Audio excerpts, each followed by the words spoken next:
All right, welcome to the Gateway API meeting for February 24th, 2026.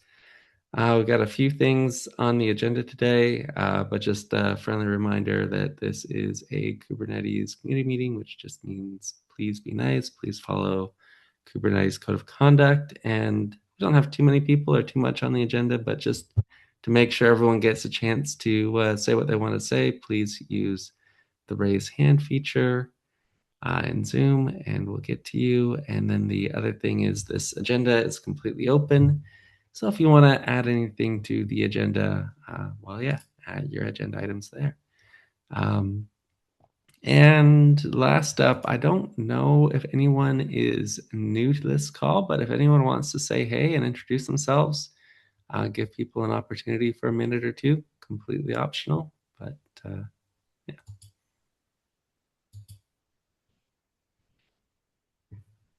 Nobody? Wow. Well, I'll say hi to you, Flynn. Hey, Happy how goes? welcome back. Um, but yeah, all right. Well, we'll leave it there. Cool. So, Mike, let's talk about TCP route. What do Yeah, you guys think? I was out of office for the U.S. holiday last week, but I saw that there was some discussion on the meeting agenda and in Slack around potentially reviving forward progress on TCP route. And yeah, I just wanted to kind of share the anecdote that I've had in discussions with teams that are looking to migrate off of Ingress Nginx, and it seems to have a fair bit of interest in TCP route as basically like, hey, we're willing to move to Gateway API, but we need a solution for some basic non-HTTP things that nothing fancy. We just need simple for Ingress. So that has kind of seemed to fit the bill, and I was curious if there was any recap from folks who were here last week around potential forward progress of those in like a 1.6 timeframe, which would be exciting. That would be exciting. Ricardo, I I think wasn't. you were here, maybe? I don't know. Yeah, my memory sucks. Thanks, Mike. I would just be, shame here. But as far as I remember, we just started to discuss how nice it would be to get TCP and UDP route on 1.6 because they are kind of related, in the meaning that their discriminator is usually the port and the protocol, right? So it would be something like TCP port 12345 or UDP port 12345, and then route to a single backend or something like that. I think So that's far, the what we only. Yeah. yeah yeah. So far, we started to discuss that, and we need to I think there was someone else, maybe who was that from F5 maybe. Can you scroll down, Rob? I can't remember. I think was yeah, Zach was actually Zach from AWS. He asked the same thing, and me and Nick, we asked him to, if you can just start writing a gap, provisional gap for that, the same way as we did with TLS route. But actually, I told him like, yeah, if you want to just, because this is an existing API, we can probably just go ahead and create, a full gap as we did the TLS route with what do you want to do? Just get all of the discussions that happen on past, on issues and pull requests and discussions and try to make a gap where we will have that for TCP and UDP route. I can't remember if we asked him to be separated gaps or the same. Uh, but there are Okay. some things that we will need to figure that out, like that we drop it on listener set, like dynamic port allocation, how that would work on a TCP route, right? So you have a TCP route and you don't set a port, so would we allocate a dynamic port for you? So all of those things they would need to be solved during the discussion for TCP and UDP route. Mostly, we asked Zach to write the gap, and both me and Nick we said like, yeah, we can help you, but we didn't heard from here. I'm not sure if he's around and if he got opportunity to get started. I don't think so. Cool. Yeah, no, that's encouraging. And that was one of the other things that some folks I was talking to noticed is that the AWS Gateway API product does support the preview TCP route, or sorry, not the does support the experimental TCP route, which we thought was kind of interesting. So Definitely like we would be interested in supporting that as well. And I know we had some like prior discussions around like, is TCP route really necessary and should we bundle that functionality into something like listener set or listeners or something? And just from a like UX parity perspective, the folks that I'm talking to that are moving from Ingress Nginx, like once they kind of get the like you use a route for this, it they immediately jump to TCP route. So like I think that even though it's an extra resource, it is the most kind of sensible way to move forward with the routing in a pattern that is going to be familiar for users with the rest of Gateway API. Yeah, I completely agree with that for what it's worth. Yeah. So today on Ingress Nginx, I think that the main difference is that when you do the TCP and UDP thing on Ingress Nginx, the admin, which is the main persona, will create a config map and say like, hey, this TCP is routed directly to this service, or this UDP port is directly routed to this service. I think that's the discussion that we need to have right now. It's like Mhm. which persona will be able to do what, and like if we want to allow, I can't remember the names anymore. Sorry, Flynn. But if we want to allow the, yeah, my memory sucks. If we There's want to only allow three of the, them. yeah, exactly. I All of the forget route my, resources are I forgot my mother's birthday. So that's how my memory works, Flynn. all of the If route so, resources are generally Anna's concern, the application developer. Application right. developer and Anna both start with A.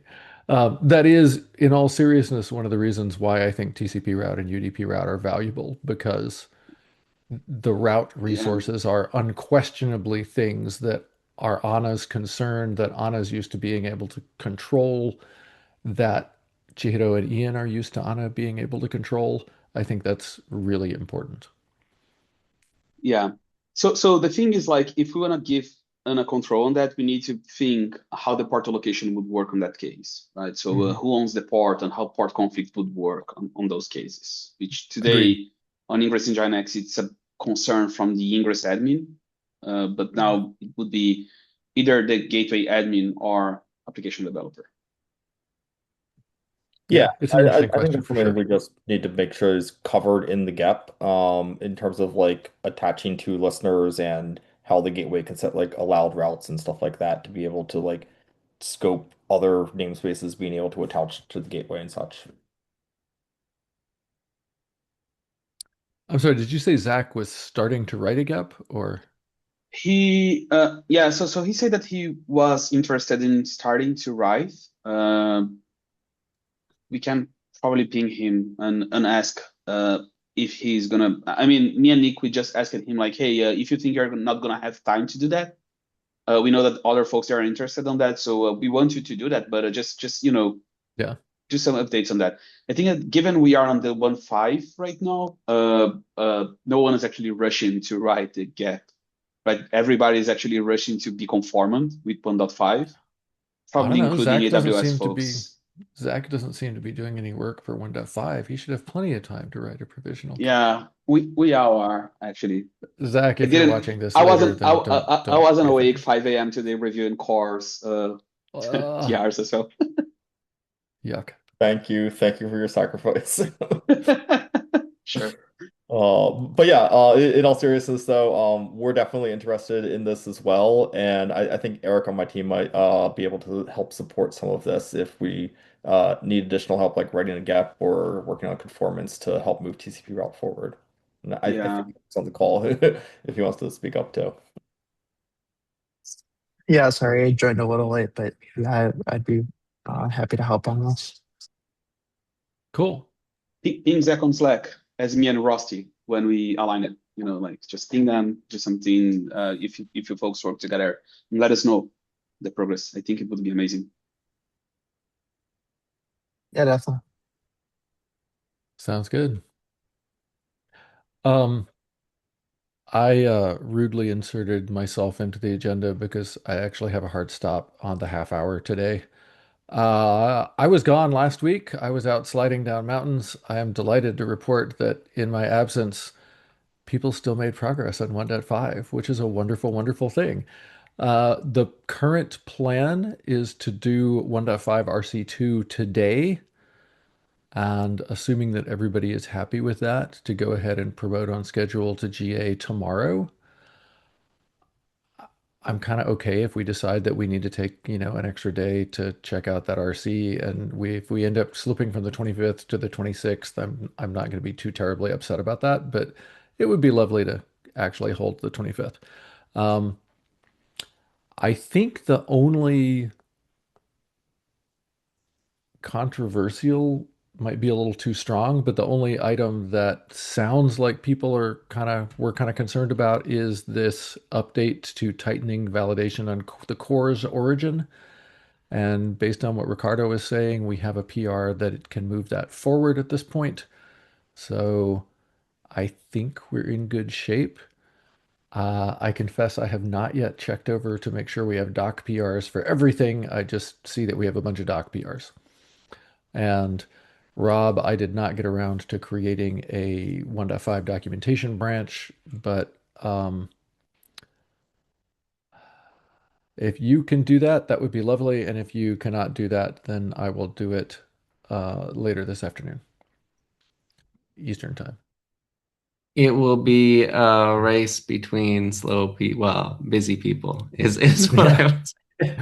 Yeah, when we used to talk about playing pool as a pitched defensive battle. This kind of sounds like the same sort of thing. Yes.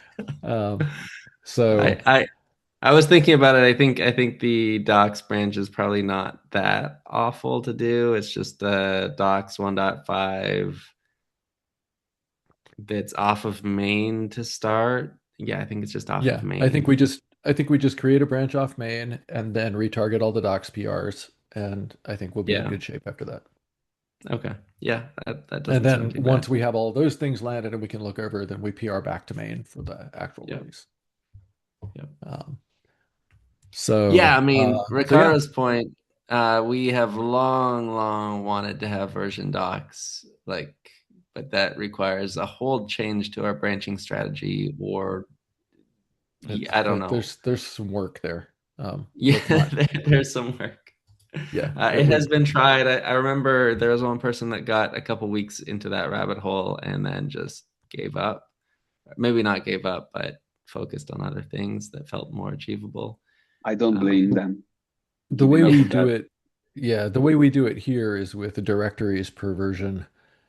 Sorry, directories per space version. I want to be very clear. That's two separate words. And then there's a lot of copying that happens right before release time. So it's manageable, but it is a little complex. Norman, what were you going to add? Yeah, just a quick question. Do we now plan for RC2 to have a tag for the submodule as well that we can test that? Or I'm not sure where we settled with that discussion. I'm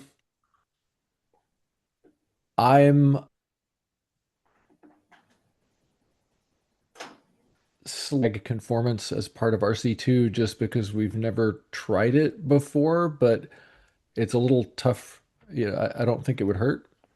I mean, I do think we need to tag the conformance module somehow, and we should figure it out in RC2 because better to try there. And if we mess it up, we do an RC3 as opposed to experiment on the final release. Yeah, I don't know that there's a lot that we could mess up. I'm a little more concerned just with the conformance module not really working as a tag, but let's try it and see what happens, right? I would try to do that on RC1 already. It doesn't hurt if you just create a tag for /conformance right now, and before doing RC2.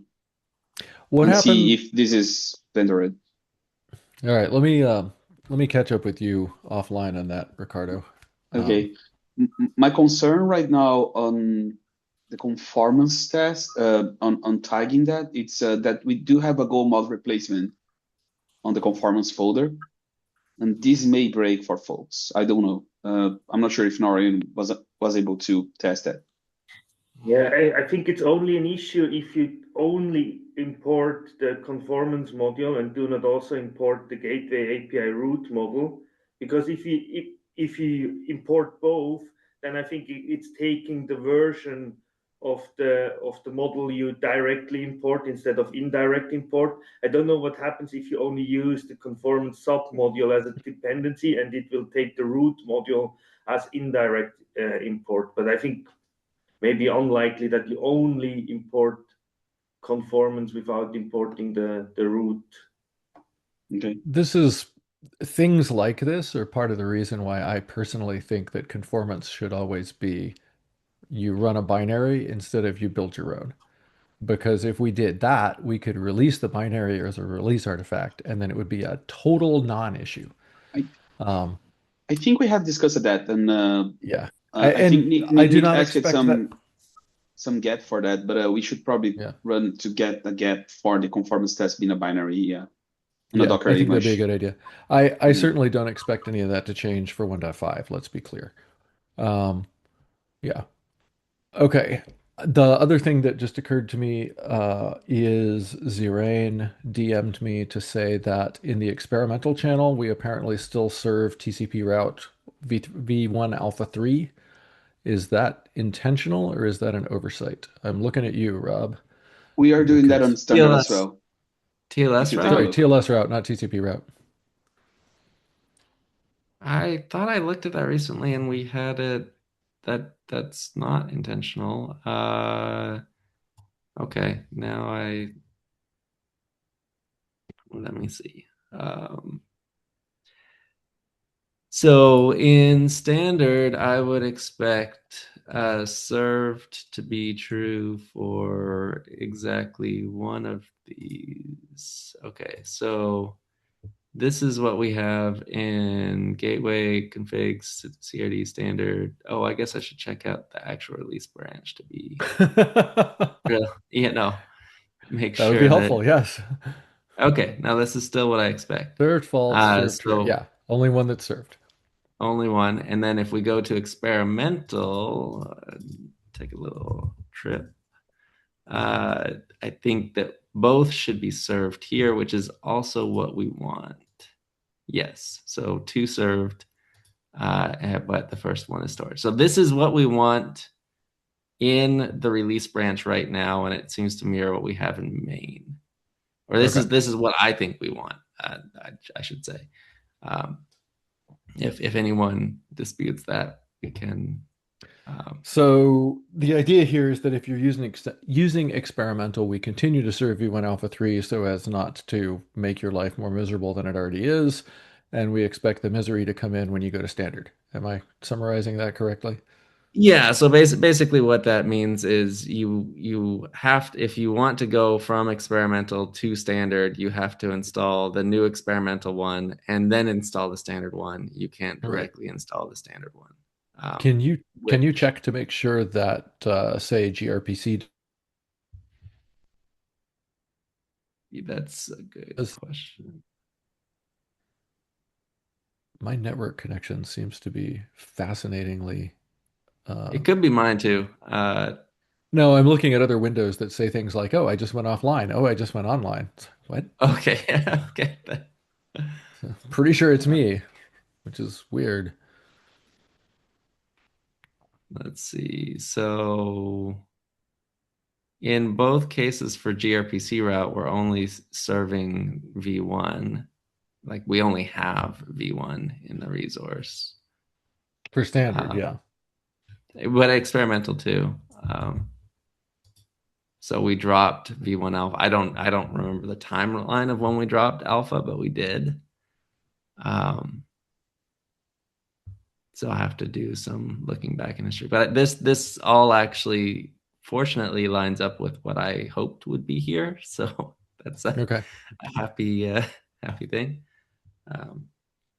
So I think that TLS route v1 alpha 3 is not served in experimental in the release branch anymore. Is the oh no, it is served in experimental. Yeah. This is intentional. Okay, yes, I see. Okay, great, cool. I think that's it. All right, from me. Awesome. Well, thanks. I am cautiously optimistic for this release then. And then Johannes? Yep. Thanks. So two small things. The first is a PR that I have for a proud job for Ingress to Gateway under Test Infra.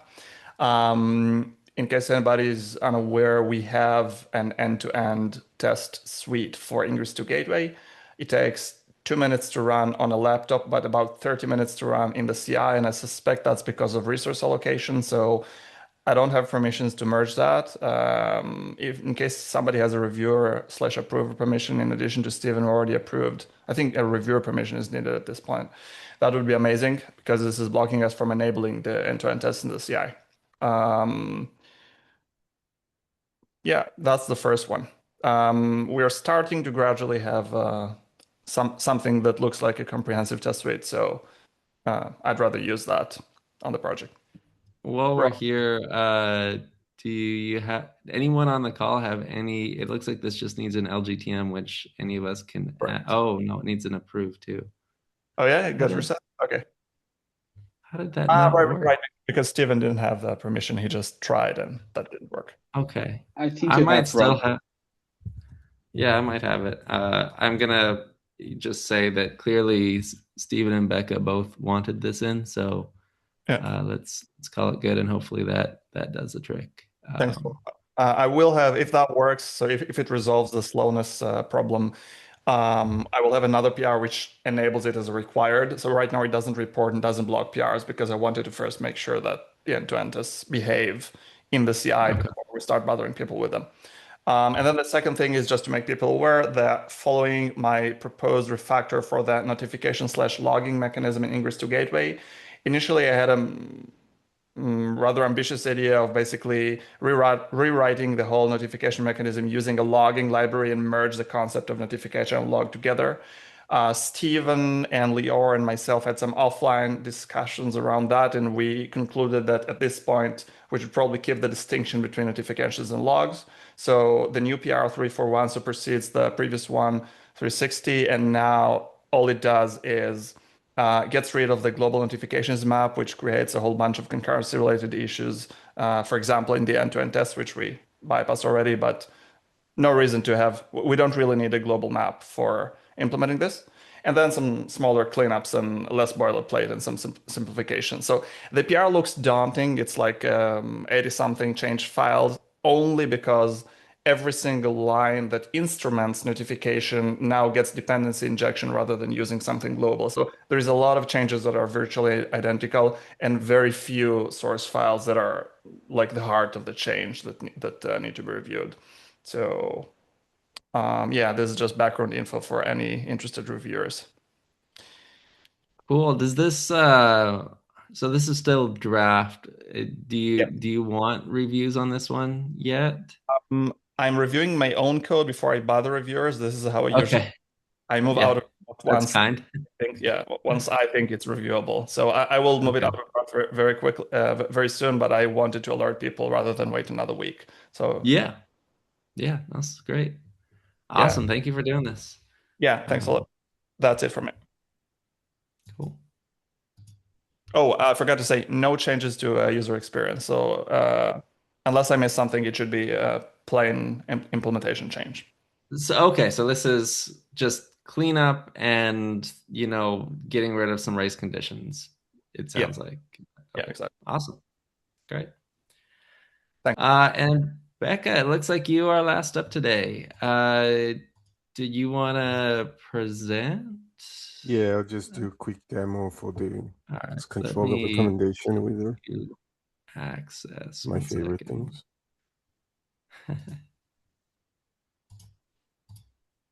All right, you should have access to present if Zoom is cooperative with you.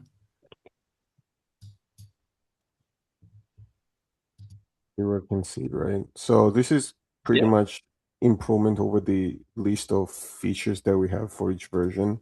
Similarly, like and it is based on that one.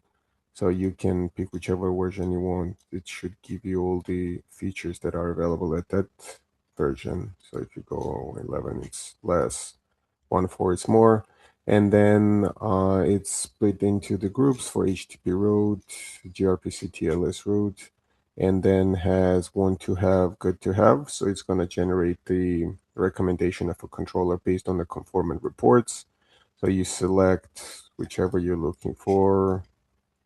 Let's say good to have, doesn't matter. Simply click recommend, and it's going to suggest all the controllers that match it, at least one want to have feature, and they are ranked based on want to have how many they match, and the good to have is like a secondary ranking. And if something is missing, it's just gonna let you know what is missing from that specific controller. You will see some of the organizations have like 2 or 3 controllers show up because they submitted multiple performance reports passing different set of features, and then from here you can you click on that one, and it's gonna open the conformance report, that specific conformance report. You reset it, and that this one are also like a list of features that we currently use. So that's about it. This is awesome. Anything else you want me to click on? Pretty cool. Yeah, no. This will be fun to play with. Is this static? Like this is just generated, or So yeah, first thing is part of the MK docs, there's a Python script that parses all the conformance reports, and at any change it updates into the like JSON file that has the list of, there's pretty much any data you see here. And then there is a HTML file, and then Ricardo suggested to use WASM that allowed to write just Go and make callbacks to JavaScript. And this is what it's doing. what you have against JavaScript? I mean, it's an awful language, but the WASM runtime for Go is also kind of awful in some ways so far. So yeah, but it's not significant enough to evaluate if it's good or bad or best tool for the job. Where is this going to be hosted? Was that on Gateway? Is this going to be hosted on Gateway website? I was thinking in my PR I wrote, let me go here. So to have like this kind of extension just on top of the list, currently we have Gateway API Zix Kubernetes.io/implementation, where we show all the tables for the features, and just beside that have the wizard too. Cool. Okay. Yeah, I think, if we could integrate that into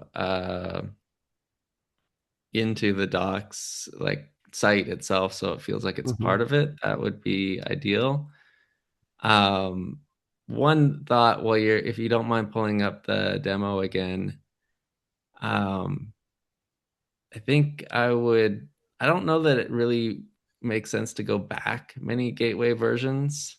Like, I think that, the current one and the next one, like current, it seems fine. Maybe the reason was to like have more versions we can pick from. So like, I don't know. I can definitely see like we're about to release 1.5 and we'll probably have near zero conformance tests. So we'd want to have like 1.4 still around. But yeah, anyway. And then the other thing I would recommend replacing want to have with need to have, I think, just because but I mean, this seems really solid to me. I think it would be a good addition to, I think it would be a great addition for the many people that are trying to make sense of this. I don't know if others have any opinions on this, but yeah, it's cool. Cool. Yeah, if you wanna try it out, you can copy PR and just run make serve, and it will be available at localhost 8080 index. So it's not, so currently as it is, it's not actually part of the make docs generated thing, right? Yeah, no. So this is the script that should run with the rest of the meet docs. Then that should extract all the conformance, well, all the features reported by the conformance. But it runs as, I mean, with this PR merged, it's gonna run with part of the GitHub action, whichever creates them. Right, but it's still not like it's not actually like No, I no. guess How the it's not missing step is hosted. you need to like copy it into site source or something, like copy the generated stuff into site source or some kind of, I don't know. Okay, Yeah, I mean, cool. it does copies into there is, Okay. let me see where it is. The best thing that you can try is actually to Yes, open here. the Netlify preview. Yeah, It's that's what I was probably gonna say because there. Which one? so if you go down to the pre-submits on the PR, there's like a deploy Netlify one somewhere. Yeah. Maybe Scroll down. further. Yeah, Yeah, here we yeah. go. And then Click if on you that. just click on that, that should open up. And then if it does exist anywhere on here, like if there's a path, it Oh yeah, exists. yeah. So this one is not added yet. Like how it's gonna be hosted Okay. on Okay. the Okay. page, docs page. Yeah, that's the thing left. Okay. Cool. Johan, you've been patient. Yeah, just a bike shedding question regarding the phrasing. So, was it want to have and good to have? I'm Yeah. just find it a little bit. It's the first time I see the wizard, so I'm just a bit confused about the difference between the two. But I assume that want is required and good to have is optional. So, just Yeah. a comment or question to you, Becca, if you want to rethink that. But yeah, no comments other than that. Just to use different language to describe the one as a necessity and second one as optional. Yeah, I don't have a concrete suggestion. I just find the two a Yeah. little confusing right now. But Yeah, Rob, you suggested need, right? Yeah. Like Yeah. Need or must. Like must. Mike's thing of must is also good. Either one of those. I think Yeah. good to have is good for the other one, but Okay.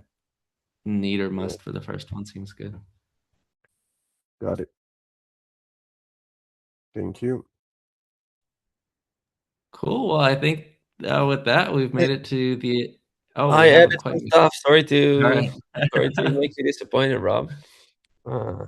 That's good. I mean, yeah. Well, I think while we have people here, I had some questions, right? Like as we, kind of about to release 1.5 and looking forward. So there were some features, namely the things I care about, like retries and default gateways, that I would like to understand if someone got to implement them as experimental, and if we're interested to take them to standard.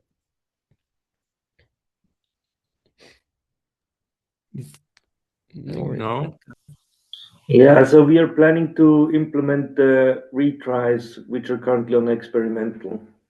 So we'll be happy to help to push them in 1.6 to standard. Okay, That's awesome. Do we know of anyone else? I missed who that was. What? Say it again, Mike. Oh, I missed who that was saying that they're looking. Norwin. Oh, okay, nice. That would be wonderful. I would definitely appreciate support in getting that over. Do you know Yeah, any other? Okay. Sorry, I was saying, like, do we know any other provider that either implemented or wanting to implement retries? I have a list there. I think we're already past the 3 threshold. It's Istio, Cilium, and a couple Envoy Gateway. There's at least like 4 or 5, I think, that have already implemented. I think the biggest gap is we're lacking conformance tests, right? I think we're missing conformance, and there was an open question that I did discuss with the other mesh leads a couple weeks ago, and Flynn was part of that conversation. So sorry he dropped, but there was an open issue around the behavior of retries for connection failures as opposed to like HTTP status codes. So currently the GEP says that all connection failures should be retried. Discussing amongst the members, I think Leor was there too. I know John Howard was there. I know Flynn was there. We came to the conclusion that the existing guidance is likely appropriate. We couldn't think of a situation in which that would be desirable to not do that. I think that this is probably a question for you, Rob, that we can follow up more offline. I think originally there was some question around the GKE implementation and whether it retries or offers configurability for retrying on certain connection failures. Yeah, okay. Let me try and find the right people to connect there. I don't know offhand. That's the big like warning notice. This question needs to be resolved before this moves forward. Okay. But in the discussion, we didn't see any reason why that needed to be configurable because it feels like a fine implicit desirable behavior for the vast majority of situations. And if a vendor needs to do something else to make it configurable, that could be a vendor specific functionality. Yep. Yep, makes sense. Mike, so basically if we come back and and it suits as well for GK to your question, like, so it looks like this question is mostly solved, right? So, and we're just down to conformance, just trying to document that. Yep. Okay. And with that said, like in the same note, like, does there anyone know of someone who implements or planning to implement default gateways?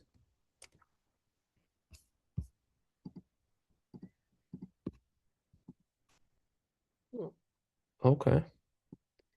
I wonder if Flynn's gonna. Yeah, I'm not sure if Flynn's led that, but I'm not sure if. Flynn led it, but yeah, I mean, he's like the implementation he works most closely on wouldn't be able to implement that, I wouldn't expect. Yeah. So. Okay. Maybe it needs some more Yeah. offline discussion. Yeah, I think in the next meeting or two, I'd like to do kind of a retro of this release and how it went. One of the things I found interesting in this release is we, in previous releases, we had all kinds of trouble getting new features graduating, and we got a lot of proposals for experimental. In this release, we managed to get no proposals for experimental, and lots of things graduating to standard, which is kind of cool, but also ironically not sustainable, not the problem I expected we'd have. But yeah, I would like to dig into that and find a good balance for the next release. So yeah, folks, if you're thinking about how we should structure the next release of Gateway API and what features you'd like to see in it, get those thoughts going, because I know we're just about to release 1.5, but want to think about what's next too. So thanks Leor for bringing this one up. Any other open items?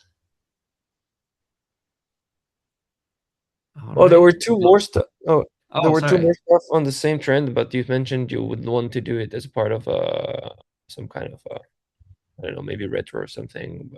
But yeah, I think that's often what we do, kind of the meeting or two after release, just look back and look forward.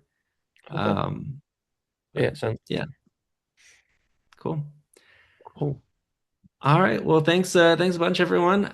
Give everyone back 15 minutes and see some of you next week. Good. See you, folks.